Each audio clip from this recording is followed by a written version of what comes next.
ನಡುವೆ ಅನುದಾನ ಕದನ. ಕೇಂದ್ರದಿಂದ ಅನುದಾನ ಬಂದಿಲ್ಲ, ನಾವು ಧ್ವನಿ ಎತ್ತಲೇಬೇಕು. ರಾಜ್ಯಕ್ಕೆ ಅನ್ಯಾಯ ಆಗ್ತಿದೆ ಎಂದು ಡಿಸಿಎಂ ಡಿಕೆಶಿ ಗುಡುಗು. ಘರ್ ವಾಪಸಿಗೆ ಬಿಜೆಪಿ ಪಾಳೆಯದಲ್ಲಿ ಅಸಮಾಧಾನ. ಶೆಟ್ಟರ್ ಭೇಟಿ ಮಾಡದಂತೆ ಕಾರ್ಯಕರ್ತರಿಗೆ ಎಚ್ಚರಿಕೆ. ಮಾಜಿ ಸಿಎಂ ಜೊತೆಗಿನ ಫೋಟೋ ಹಂಚಿಕೊಂಡವರಿಗೆ ಜೋಶಿ ವಾರ್ನಿಂಗ್.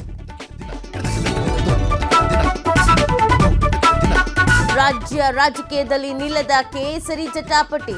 ಎಚ್ಡಿಕೆ ವಿರುದ್ಧ ಎಂಎಲ್ಸಿ ರಾಜೇಂದ್ರ ರಾಜಣ್ಣ ಲೇವಡಿ.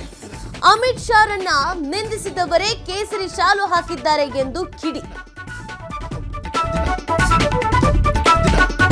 ಗುಬ್ಬಿ ಪೊಲೀಸ್ ಠಾಣೆಯಿಂದ ಕಳ್ಳ ಪರಾರಿ. ಕರ್ತವ್ಯ ಲೋಪ ಹಿನ್ನೆಲೆ ಪಿಎಸ್ಐ ಸೇರಿ 5 ಅಮಾನತು. ಬೆಂಗಳೂರಿನ ರೈಲ್ವೆ ನಿಲ್ದಾಣದಲ್ಲಿ ಮತ್ತೆ ಕಳ್ಳನನ್ನ ಲಾಕ್ ಮಾಡಿದ ಖಾಕಿ.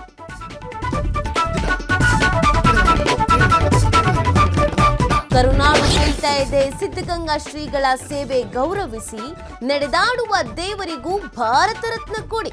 ಟಿವಿ5 ಕನ್ನಡ ಅಭಿಯಾನಕ್ಕೆ ಅಪಾರ ಬೆಂಬಲ.